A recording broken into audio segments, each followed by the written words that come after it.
surat yang baik dan benar? Simak video berikut ini.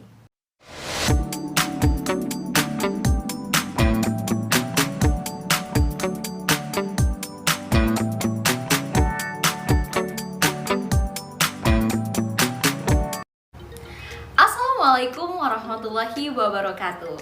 Hai teman-teman, berjumpa lagi dengan saya Rahmatullah Asyihabi di sini. Pada kesempatan kali ini, kita akan membahas mengenai surat. Teman-teman pasti sudah tahu dong apa itu surat. Surat adalah sarana berkomunikasi atau media komunikasi secara tidak langsung melalui tulisan. Tapi kira-kira ada berapa sih macam-macam surat dan bagaimana cara menulis surat yang baik dan benar? Yuk kita simak video berikut ini. Surat dibedakan menjadi dua. Ada yang disebut surat resmi atau surat formal, ada juga yang kita sebut sebagai surat pribadi atau surat non-formal. Kemudian kita akan membahas surat resmi atau surat formal. Surat resmi adalah surat dari sebuah organisasi perseorangan atau lembaga tertentu yang bersifat formal dan memiliki kepentingan resmi. Selanjutnya mengenai fungsi dari surat resmi. Yang pertama, surat resmi berfungsi sebagai bukti tertulis, yakni hitam di atas putih, terutama dalam surat kontrak atau surat perjanjian. Kedua, sebagai pengingat, karena surat dapat diarsipkan dan dilihat kembali jika diperlukan. Yang ketiga, surat resmi berfungsi sebagai bukti sejarah, seperti dalam surat tentang perubahan dan perkembangan agen. Dan yang terakhir, sebagai arahan sebuah kerja, contohnya dalam surat instruksi atau surat keputusan. Selanjutnya teman-teman, terdapat klasifikasi surat resmi berdasarkan tujuan menulis surat. Yang pertama, surat susulan, surat undangan, surat panggilan, surat keputusan, surat perintah, surat pesanan, surat pemberitahuan, surat peringatan dan teguran, surat permintaan atau permohonan, surat perjanjian, dan surat pengantar. Ciri-ciri surat resmi. Surat resmi menggunakan bahasa standar yang sesuai aturan bahasa Indonesia yang baik dan benar, atau ejaan yang disempurnakan. Surat resmi dibuat dalam bentuk blok padat atau setengah blok yang dituju.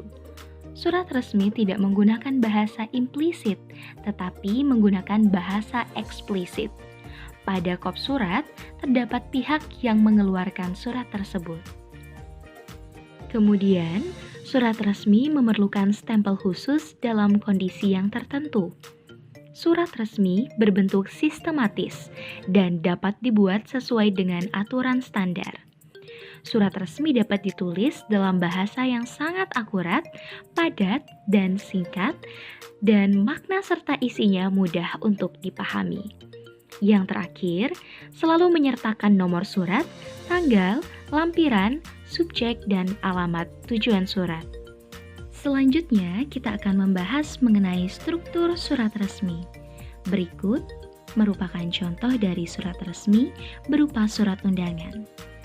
Yang pertama, terdapat kepala surat atau kop surat yang terdiri atas logo institusi, nama institusi, alamat, nomor telepon, fax, atau email dari lembaga terkait.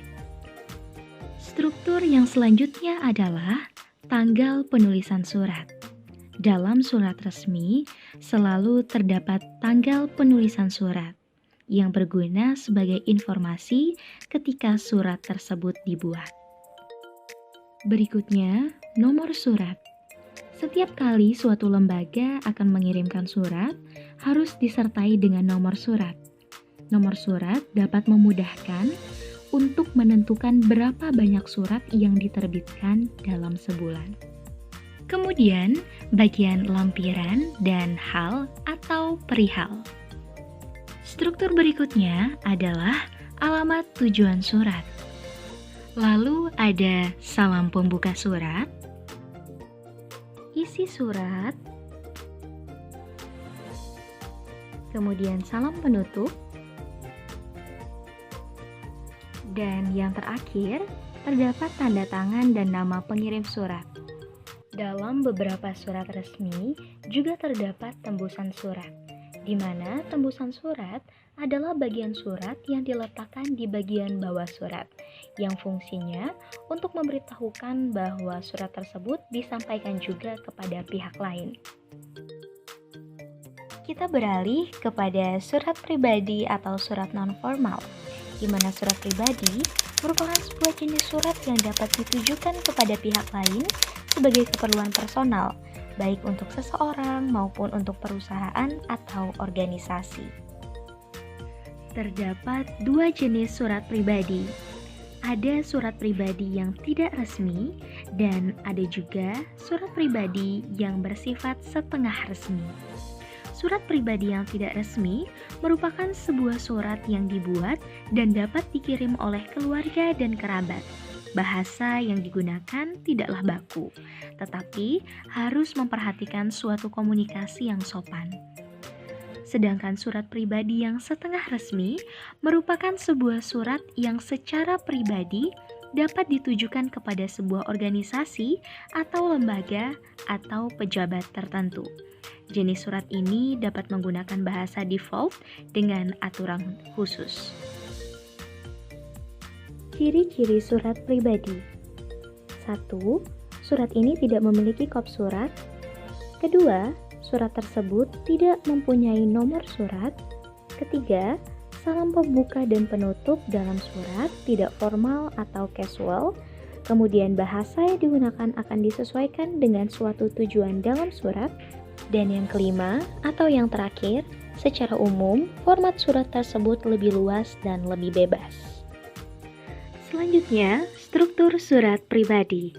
Di sini terdapat contoh dari surat pribadi yang terdiri dari tempat dan tanggal penulisan surat, salam pembuka dan isi surat, salam penutup, dan nama serta tanda tangan pengirim surat. Itulah tadi penjelasan mengenai surat dari jenis dan strukturnya. Semoga bermanfaat untuk teman-teman, tetap semangat belajar dan jaga kesehatan. Sampai bertemu di video pembelajaran selanjutnya ya. Saya Rahmatullah Syihabi, pamit. Assalamualaikum warahmatullahi wabarakatuh.